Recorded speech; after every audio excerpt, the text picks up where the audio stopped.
Me and my Korean buddy, he's like this, he's me and Tax's buddy too. He is this like piano prodigy, okay? A fucking absolute demon on the piano. Fucking demon, okay? I'm not gonna say his name just in case, but he's a legend, okay? He's so good at piano, but he's very eccentric and he's very funny. And he came over to my house one time, and he had like a bunch of Adderall, and I had a bunch of weed, and we're like, dude, let's just get fucking twisted up and just make a bunch of shit today. I made a rap beat, and he was gonna make a video to it. Now, we took some Adderall. Okay, this was way back in the day. Okay, way back in the day. This was prescribed, by the way, guys, prescribed. We took some Adderall. We smoked a bong in our kitchen, and then my buddy went outside for his cigarettes, okay? Now, we are zooming. This is probably about an hour, 2 hours out after liftoff. So we've been working. We've been going fucking hard. I've been going hard, like making beats, and he's been editing this, I wonder if he still has it. He was making an AMV to Summer Wars, to one of the songs that I made. And it was just so I mean, there was an edit, there was a cut every second, man. It was just some of the craziest editing I've ever seen in my life. So we're deep in it, okay? We're at the peak of our fucking like tripped out late night, just two boys just making art, you know what I mean? Like just cruising, man. I mean, it's crazy. We're feeling fine. You know, it's just one of those fun nights. Streams, no Lord. Hey, DQ, thank you so much for 16, brother. God bless you, man. And Hobo, thank you so much for the prime. Appreciate y'all, boys. So we go outside for his cigarettes.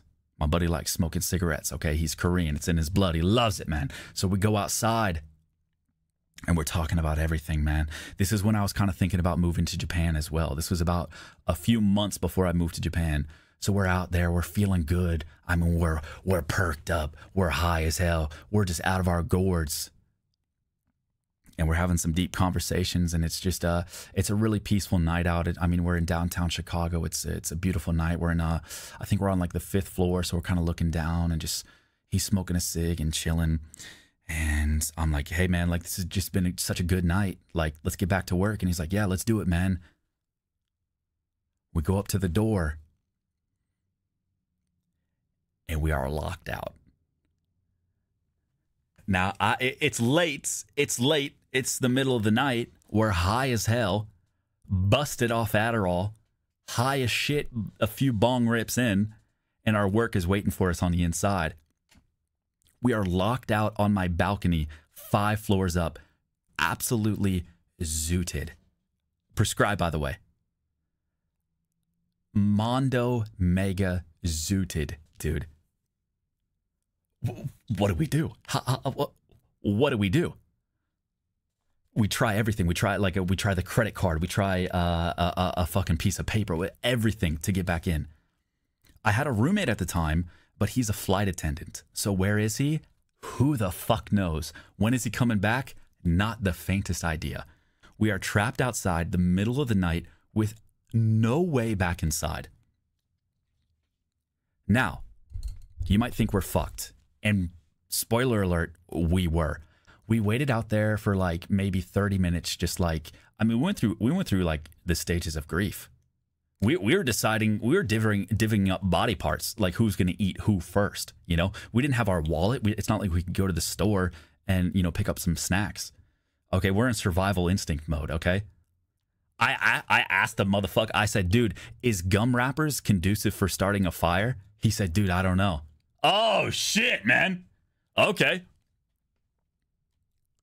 So we're sitting out there on the balcony, just waiting, still waiting. And I look at him and I'm like, hey, man, I've got an idea. And he's like, what is it?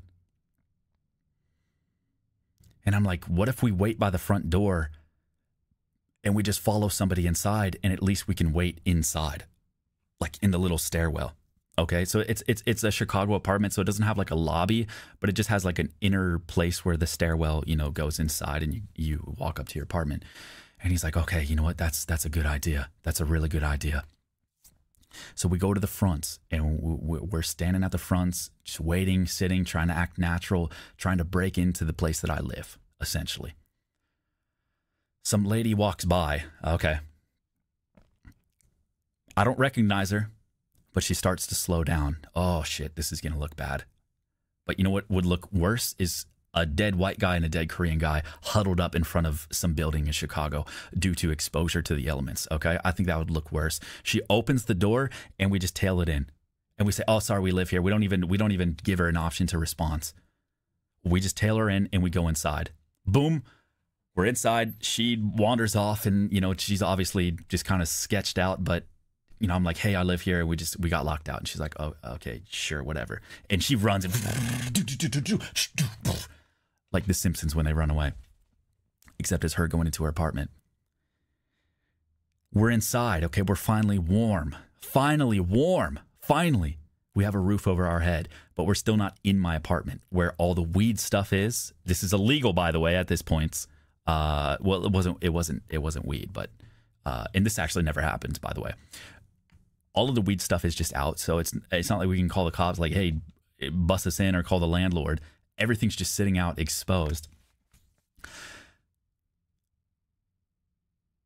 I'm looking at my friends, and he's looking back at me, and I'm like, hey, you know what? And he's like, yeah. And I was like, didn't we smoke weed before we got home? And he's like, yeah, we did. And I'm like, if we smoked before we got home, I probably left the front door unlocked. And he's just like, dude, we run upstairs to the top floor. I jiggle the handle, and lo and behold, it was unlocked the whole time. And you know what we do? We get our ass back to work, man. We didn't say a word. We just got straight back to work, man. We were so zooted. We didn't even give a fuck that we wasted like an hour sitting outside. We got straight back to work, and man, he made the sickest fucking AMV of all time. You know, I actually do have the AMV that I made that night, because I made one to a song, and I did one to Akira. It's probably on my old laptop that my dad has, so I don't think I have it here, but I might be able to find it on YouTube somewhere.